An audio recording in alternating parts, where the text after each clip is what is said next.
দুই পাশে দুই ছেলের অট্টালিকা, অথচ কোনোটাতেই ঠাঁই মেলেনি বৃদ্ধা মায়ের। ছেলেরা আরামায়েশে থাকলেও মা থাকেন খোলা আকাশের নিচে। এই বৃষ্টি কাদার মাঝেও ছেলেদের দালানে একটুখানি জায়গা হয়নি অভাগী বৃদ্ধা মায়ের।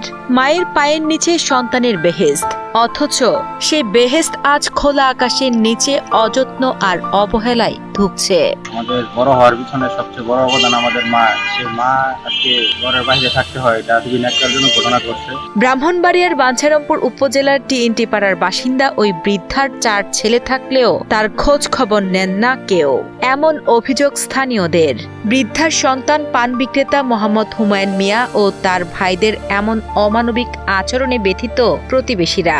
তাদের দাবি, 4 ছেলের মধ্যে 2 জনের পৃথক পাকা বাড়ি থাকলেও কোনো বাড়িতেই বৃদ্ধার স্থায়ীভাবে থাকার ব্যবস্থা হয়নি।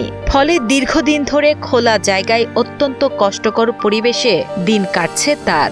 বিশেষ করে সন্ধ্যার পর মশার উপদ্রব বেড়ে যাওয়ায় চরম দুর্ভোগে পড়তে হয় তাকে।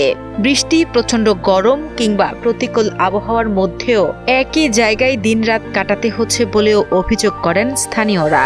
আসলে আমাদের বাচ্চার যে ঘটনাটি ঘটেছিল এটা খুবই হৃদয়বিদারক। আমরা যখন দেখতে পারি যে সন্তানরা তার মাকে তাদের বাসস্থানে না রেখে বাইরে রেখেছেন, রোদ বৃষ্টিতে এবং মশার কামড়ে তার মা জীবনযাপন করছে, তো আমাদের আসলে খুব বিবেক নাড়া দিয়েছে। কিভাবে নিজেরা বিল্ডিং এর মধ্যে থাকে, নিজের বউদেরকে, নিজের সন্তানদেরকে বিল্ডিং এর মধ্যে রেখে মাকে বিল্ডিং এর কর্নারের মধ্যে একটা টিনের তালা দিয়ে একটা চোখের মধ্যে দিয়ে ফেলে রাখছে। সত্যি যারা নিশ্চোখে দেখতো চোখে জল চলে আসতো। তবে এ বিষয়ে অভিযুক্ত পরিবারের বক্তব্য জানতে ডিবিসি নিউজের পক্ষ থেকে যোগাযোগের চেষ্টা করা হলেও পরিবারের কোনো সদস্যের সঙ্গে যোগাযোগ করা সম্ভব হয়নি। উপজেলা নির্বাহী কর্মকর্তা তারিকুল ইসলাম জানান, রোববার রাতে সামাজিক যোগাযোগ মাধ্যমে বৃদ্ধার মানবেতর জীবনযাপনের ভিডিওটি নজরে আসার পর দ্রুত ঘটনাস্থলে যান। পরে তিনি বৃদ্ধার খোঁজ খবর নেন, পরিবারের সদস্যদের সঙ্গে কথা বলেন এবং তাকে ছেলেদের ঘরে থাকার ব্যবস্থা করে দেন। ভবিষ্যতে যাতে এমন পরিস্থিতির পুনরাবৃত্তি না ঘটে সে বিষয়েও পরিবারের সদস্যদের সতর্ক করেছেন বলেও জানান এই কর্মকর্তা। একজন বৃদ্ধা মা একটি দালানের পাশে ছোট একটা খুপড়িতে শুয়েছিলেন। চারিদিকে আগাছায় পরিপূর্ণ ছিল।